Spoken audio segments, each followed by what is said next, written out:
Bharatiya Janata party Sardar Vallabh भाई पटेल की जयंती पर तमाम तरह के कार्यक्रम करने जा रही है।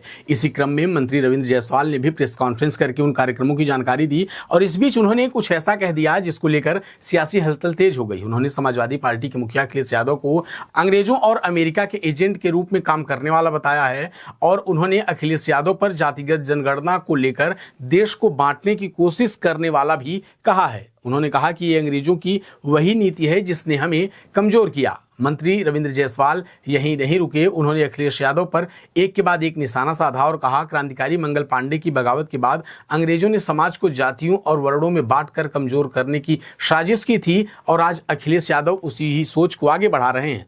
पीडीए की बात करके वो समाज को फिर से बांट रहे हैं। मुझे ये कहने में हिचक नहीं कि अखिलेश यादव आज अंग्रेजों और अमेरिका के एजेंट की तरह काम कर रहे हैं। बिहार चुनाव को लेकर जब सवाल पूछा गया तो मंत्री रविंद्र जायसवाल ने कहा कि महागठबंधन अब महाठगबंधन है, जो दिल्ली की तरह बिहार में भी फ्लॉप होगा। दिल्ली में भी महागठबंधन का हाल हम सभी ने देखा था। मंत्री रविंद्र जायसवाल ने आगे बोलते हुए सपा के स्टार प्रचारकों की लिस्ट में आजम खान का नाम रखे जाने को लेकर भी तीखा हमला बोला। उन्होंने कहा कि सपा में गुंडे और अपराधी ही हीरो होते हैं, जबकि योगी सरकार ऐसे लोगों को जेल भेजती है। मंत्री रविंद्र जायसवाल प्रेस कॉन्फ्रेंस करते हुए सरदार वल्लभ भाई पटेल की जयंती पर आयोजित होने वाले कार्यक्रमों की जानकारी देने आए थे, लेकिन इस दौरान उन्होंने अखिलेश यादव, बिहार चुनाव और महागठबंधन को लेकर जो कुछ भी कहा है उस पे राजनीतिक चर्चाएं भी अब तेज होंगी। अब आपको रविंद्र जायसवाल का वो पूरा बयान सुनाते हैं जिसमें उन्होंने महागठबंधन और अखिलेश यादव को लेकर तीखा हमला बोला है। मैं कह रहा हूं कि अखिलेश अभी भी विदेशियों की कठपुतली है।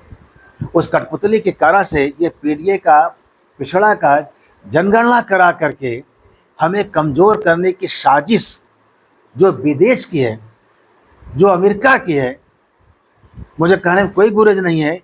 ये उनके एजेंट को भी काम कर रहे हैं। मंत्री जी, इन दिनों बिहार का चुनाव चल रहा है और ऐसे में राजद और कांग्रेस कई सीटों पर आमने सामने है, बावजूद इसके महागठबंधन की सरकार बनने की बात कही जा रही है। दिल्ली के चुनाव का आप देखेंगे, 4-5 चुनाव बीता इधर, हर चुनाव में महाठगों का गठबंधन सफल नहीं रहा है। ये जो महाठग गठबंधन है ये सफल नहीं होने जा रहा है।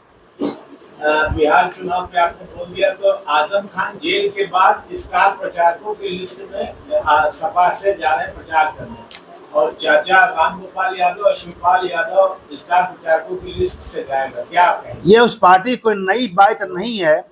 जो अपराधी गुंडे जेल में रहते हैं वह उनके हीरो बनते हैं और हमारे योगी जी हैं इस चेहरा वाले को जेल में डालते हैं। दोनों में अंतर ये